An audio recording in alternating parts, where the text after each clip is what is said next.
Sa mga bagenot na bareta, empleyado kan Dimasalang LGU arestado sa drug bypass operation.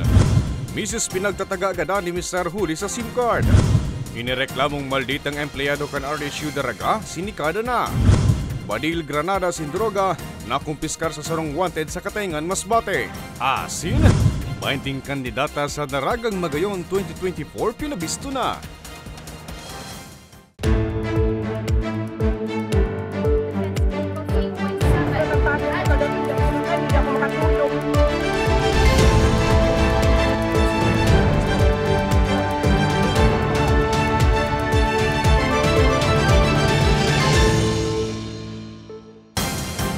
Maring na hapon, Lunes, Abril 22, taong 2024.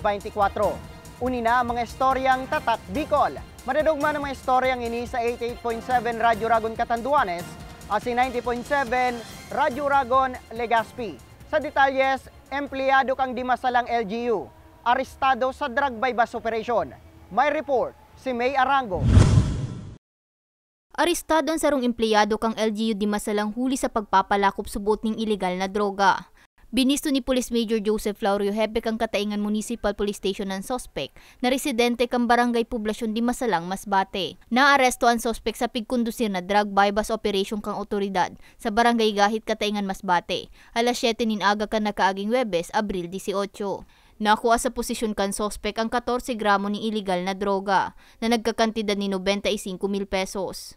Una po is ito malaking bagay din po to sa amin at kahit sa pakunti-kuntis nasusugpo po natin yung illegal na droga dito sa aming bayan po. Ngayon, malaking bagay din po ito, at least nababawasan po natin yung supply ng illegal na droga. Nasa kustudiya na kang Katayngan Municipal Police Station ang sospek na nahampang sa kasong pagbalgar sa Republic Act 9165 o Comprehensive Dangerous Drugs Act of 2002. Naging positibo ang operasyon. Huli kang pinagsararong pwersa kang Katayngan Municipal Police Station, Masbate Police Provincial Drug Enforcement Unit, Provincial Intelligence Unit, Office of the Deputy Regional Director for Operations, Regional Drug Enforcement Unit 5, as in 502nd Maneuver Company Regional Mobile Force Battalion 5. Para sa mga baretang Tatak Bicol, May Arango.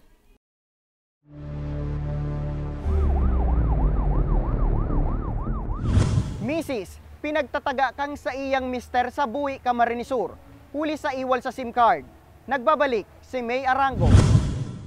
Dead on the spot, ang sarong 30 anyos na babae kang pagtatagon sa mismong harungkay ni sa Barangay San Jose Salay, Buhi, Camarines Sur. Alas 12 ninugto ka na kaaging Webes, Abril 18. Binisto ang biktima na si Mercy Palmiano Grutas. Mantangan sospek ang esposo man sa nakaining si Julito Palmiano. Basado sa inisyal na investigasyon, nadangog kang pagtaraid residente ang matinding iwal kan mag-agong unong sana sa SIM card. Makalisang panggagadan na ako apakan sospek na iwalat ang sarong cellphone asinan password sa kataid nindang residente sa kaan pagdulag. Maya-maya daw, kahit natahimik na ngayon, kapitbahay, nagpunta sa barangay hall dahil narindan na nag-aaway para mag-transponsyon sa mga anod. Ngayon, pagpunta nila doon, pagpunta ng isang kapitbahay dahil tahimik na, nakita niya na patay na yung babae, may tama ng taga sa saksak. Sa presente pigahanap pa kan otoridad ang sospek na astango niya ng padagos na nagtatago sa lay. Pag may yung magkasapag may mga problema, dapat pinag-uusapan lang yun ng mahinahon. Hindi kailangan humantong pa sa magkakasakitan at lalo na yung may mamamatay. At ang kawawa naman kasi dyan yung mga anak silang naiwan, yung nawala yung isa, makukulong yung isa. Kasong pariside ang kakampangon kan suspetsado ing kasong inian madakop na. Para sa mga baretang Tatak Bicol, May Arango.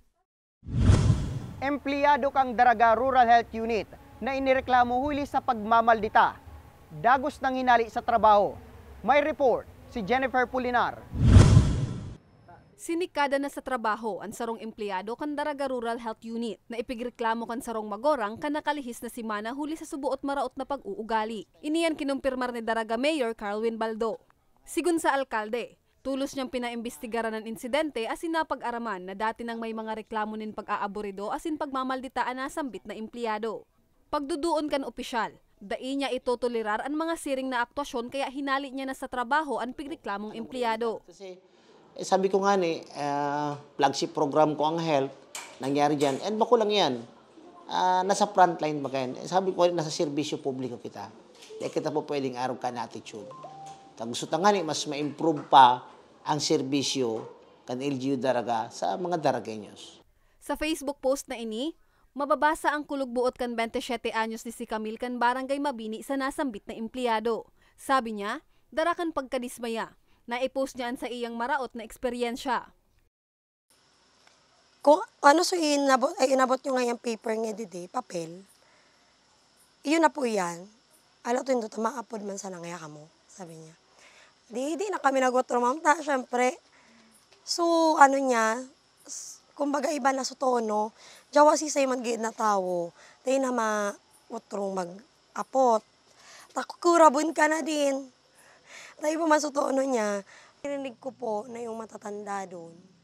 Sinasabihan niya ng mga words na pamimiloso po. Sagot na hindi naman talaga dapat sagot ng public servant. Kasi nagtatrabaho ka po public eh. So, yung mga uneducated people, maintindihan mo bakit sila nagtatanong, ma'am. Ang eksperyensyang ini, laom niyang maging adal sa iba pang empleyado kan gobyerno. Siguro, ako kumana, may sala man na dahil ako nag-formal complaint.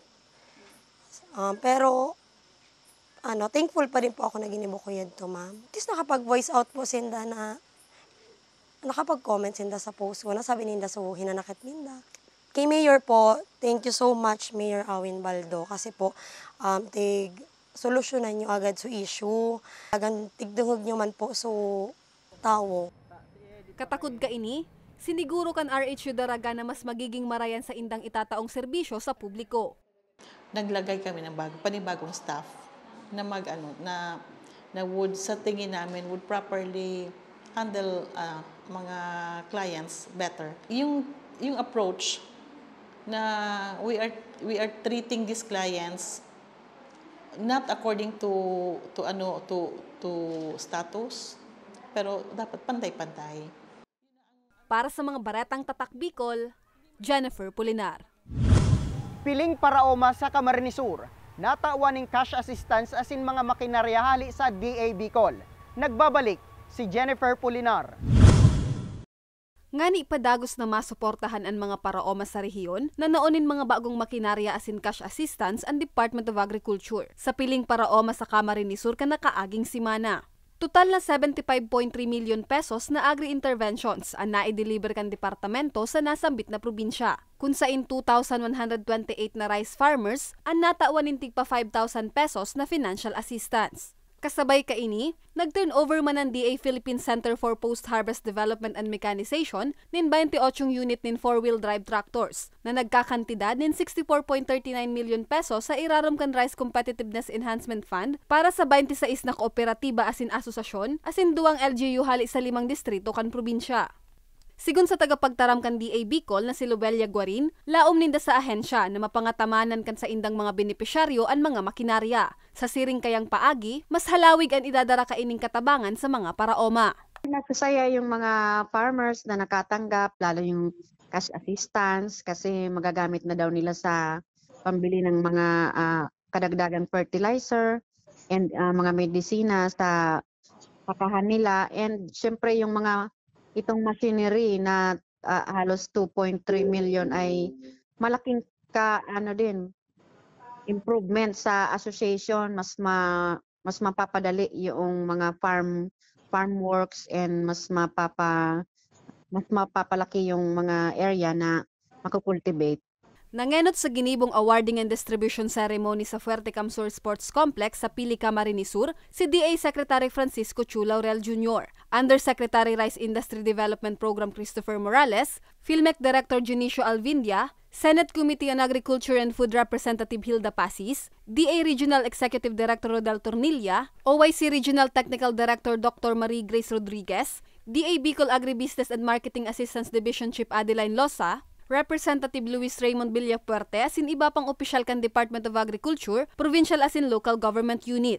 Ang lambing lang po namin ay gamitin po dapat ma-maximize yung paggamit na lahat ng miyembro ng association ay makagamit noong pong makinarya para po ma-achieve natin yung minimiti natin na food security and yung malaking production ng palay o bigas, lalo ngayon na may El Nino. Mientras tanto, base sa datos, ikaano man Camarines Sur sa may pinakadakol na produksyonin paroy sa bilog na nasyon. Maliit na portion lang yung apektado ng drought, ng dry spell. 8,000 hectares compared doon sa projected harvest area natin na 160,000 hectares. Para sa mga baretang tatak Bicol, Jennifer Pulinar. Badil Granada asin droga na kumpiskar sa sarong wanted sa Katayngan, Masbate. Asin 20 kandidata sa Daragang Magayon 2024 pinabisto na. Yan ang 5 pambareta sa pagbabalik ang Ako Bicol Online TV.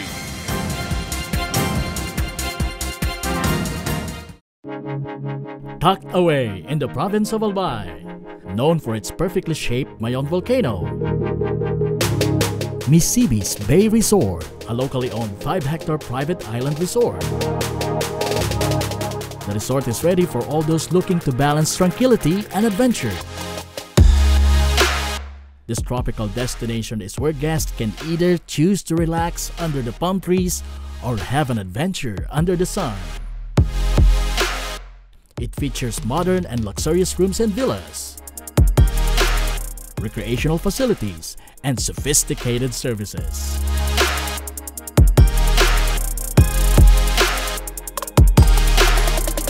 Come and experience Misibis Bay Resort, your tropical island getaway.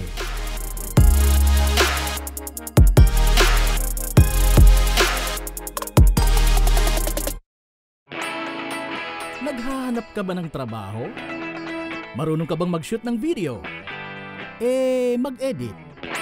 Magaling ka ba sa social media? Willing ka bang matuto? Graduate ng journalism o may alam na sa media?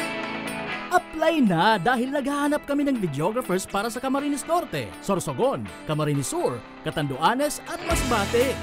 Ipadala ang inyong resume sa actioncallcenter@gmail.com at maging pinakabagong miyembro ng aming team. Tara na! Apply na!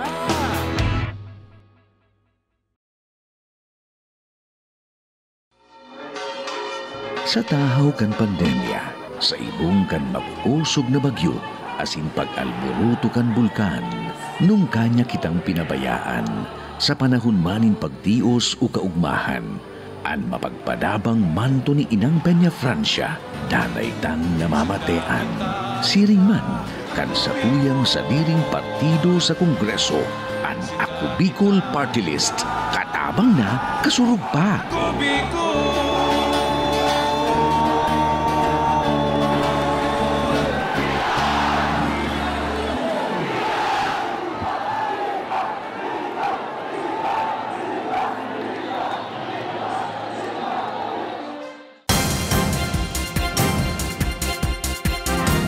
Nagbabalik ang Ako Bicol Online TV. Badil, Granada asin droga, na kumpiskar sa sarong wanted sa Katayngan, Masbate. May report si May Arango. Napasakamot na kan otoridad ang sarong 35 anyos na lalaki na wanted sa kasong attempted murder sa pigkondusir na operasyon kang otoridad sa Sitio Alimango, Barangay Poblasyong Katayngan, Masbate, banggikan na kaaging Huwebes, Abril 18. Binisto ni Police Colonel Lian Van de Velde, Provincial Director kang Masbate Police Provincial Office ang suspect na si alias MM, soltero asin residente kang Barangay Gaid di Masalang, Masbate. Naaresto ang suspect sa kusog kang mandamiento de aresto sa kasong attempted murder na may piyansang 120,000 pesos. Kan pakapkapan, nakuaman sa suspect ang 5 sachet illegal na droga na 12 gramo ang gabat asin nagkakantidad ng 81,600 pesos.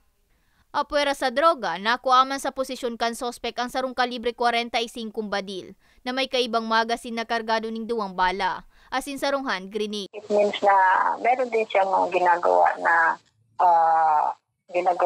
hindi angkop, hindi ka ayon sa kumbaga hindi in violation sa ating batas. So yun. So, medyo maganda ito at mapiprevent na yung mga pwede pa niyang gawin in the future. Naging matrayumpan operasyon, huli kang pinagsarong puwersa kang Masbate Police Provincial Intelligence Unit Office of the Deputy Regional Director for Operations, Regional Drug Enforcement Unit 5, 502nd Maneuver Company Regional Mobile Force Battalion 5, as hindi masalang Municipal Police Station. Sa presente, nasa kustudiya ng kanotoridad ang suspect as inahampang sa kasong pagbalgar sa Republic Act 9165 o Comprehensive Dangerous Drugs Act of 2002, as in pagbalgar sa Republic Act 10591 as in Republic Act 9516 o illegal possession of firearms and ammunition and explosive device. Para sa mga baretang tatak Bicol, May Arango. Tinda ng pagbabago kang Santo Domingo District Jail, formal ng binukasan kasubong aga. Manlain-lain na produktong gibukan mga PDL, pigbibida sa tindahan. Uyang report.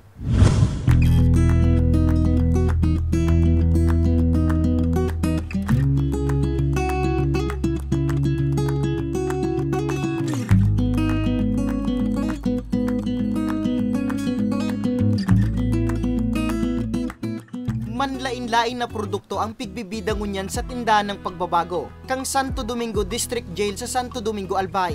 Kasubagong aga kang opisyal ining buksan an mga produkto digdi kadaklan gibo kang sendang persons deprived of liberty. May mababakal digding buri basket, lanterns, mga pandekorasyon, asin kadakol pang iba. Sigon kay Jail Officer 2 Divina Quiamno, an Community Relations Service Officer kang nasabing jail facility, o beto kang tindahan na matauwaning pag-alalay ang saindang mga PDL, siring man ang mga nabayaan kaaning pamilya sa luwas kang kulungan. Tinututukan namin ang livelihood products ng aming PDL kasi malaking tulong po ito sa aming mga PDL para masuportahan ng mga personal needs nila at saka ang kanilang pamilya because some of our PDLs ay head of the family. So ang head of the family, syempre, siya ang nagsusuporta ng financial support ng kanilang pamilya. So, ito na lang ang aming tulong na maibibigay po sa aming mga PDL po. Presente man sa pagbubukas kang tindahan, an acting tourism officer kang Banwa na si Dimple Katangay, na inumaw ang esperso kang nasabing jail facility. Bakusa na kaya PDL, asin pamilya kang mga PDL ang matatabangan kang nasambit na inisyatibo, kundi maging ang saindama na turismo. On behalf of the local government unit of Santo Domingo, headed by Mayor June Aguas and of course the Municipal Tourism Office, we are very happy and delighted na as of now, igwakatang addition sa array of different products that Santo Domingo has to offer. Santo Domingo is known as the resort zone of Albay, and we have a lot of handicrafts to offer. Igwakatang mga abaka handicrafts, and maugmahon po igwakatang addition to this array of products, which is nga the braided buri bags or baskets na tigo-offer ka mga PDL from BJMP. Sigun kay Santo Domingo District Jail Warden Jail Inspector Noel Budolio, apwera sa mga ginibong produkto kang sa indang PDL, binuksan maninda ang tindahan ng pagbabago para sa mga produkto man kan mga PDL sa Ligao City Jail as in Legazpi City Jail. Nagtutubod kaya siya na sa siring na paagi, mas dakul pang PDL as in pamilya ang sa indang matatabangan. Isip ko dati na yung sa amin lang i-showcase, but since na madalas kaming makikita sa mga mall nagdi-display, so sabi ko why not, ang Santo Domingo is a tourist destination, so i-showcase din namin itong mga product na ito. Kagadmi po sa community na suportahan ta po ang pagbakal ta po kan mga produkto pong ini from Legazpi and from Ligao dito po sa Santo Domingo, and other po may mga maarabot pa pong ibang mga jails na magdi-display man po digdi. Suportahan ta po sinta. Makukuha ang tindahan ng pagbabago sa Barangay San Isidro, Santo Domingo, Albay. O kaya pwede sir man na mag-contact sa sendang Facebook account na BJMP Santo Domingo District Jail. Para sa mga baretang tatak Bicol, Nomer Corporal. 20 kandidata kang Daragang Magayon 2024, pinabisto na kang nakaaging Sabado. May report si Regine Bue.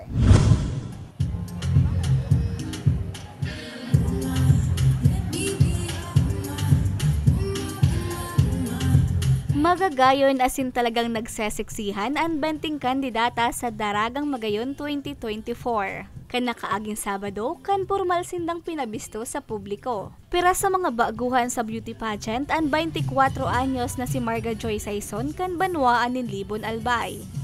Ako po as a certified Albayana, talagang ako po ay determined talaga to share my causes, Especially po, lalo na kapag nanalo po ako ng corona, talagang mas malaki po ang platform ko at mas marami akong masashare nito.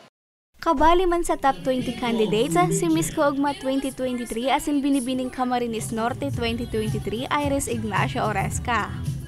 Nyo po, ang dami ko nang nasasalihan ng pageant pero every time na makakasali ako at every time na may announce ako bilang official candidate, talagang hindi mawawala yung saya and except that yung kaba pa din. Siyempre kakabahan ka kasi magiging mahaba yung journey mo, magiging mahaba yung laban. Pero sabi nga nila, laban lang ng laban. Kaya excited pa rin ako sa mangyayari on Daragang Magayon 2024. Total na 36 na individual ang suminalang sa screening. Alagad 20 ang maswerteng napili. Magraralaban-laban para sa nasambit na titulo ang mga kandidata haling Tabaco City, Camarines Sur, Sorsogon City, Masbate, Ligao City, Bato, Camarines Sur, Libon, Iriga City, Kamalig, Malinaw, Pulangi, Ginubatan, Bakakay, Asin, Legazpi City. Meron tayo ng 36 aspirants. Unfortunately, 20 lang po ang makukuha natin. At talaga pong sabi ng ating 5 judges, nahirapan po talaga silang pumili at talaga pong napakaganda at napakatalino ng mga aspirants na pumunta po dito ngayon para magpa-screen sa Search for Daragang Magayon. Dagdag pa ni Colye, magiging kaabang-abang man ang iba-ibang talentong ipapahiling kan mga kandidata. Pasalamat po ako sa mga tao, sa mga opisina na tumulong para po maisagawa po natin ito na seamless o walang naging maayos at lahat po ay masaya po na sa pangyayari ito, sa event na ito. Gigibuhon ng Grand Coronation Night sa Albay Astrodome sa maabot na Mayo 25. Para sa mga baratang tatak Bicol, Regine Boy. Asin yan ang katripunan kan mga istoryang tatak Bicol. Ako si Nomer Corporal. Salamat!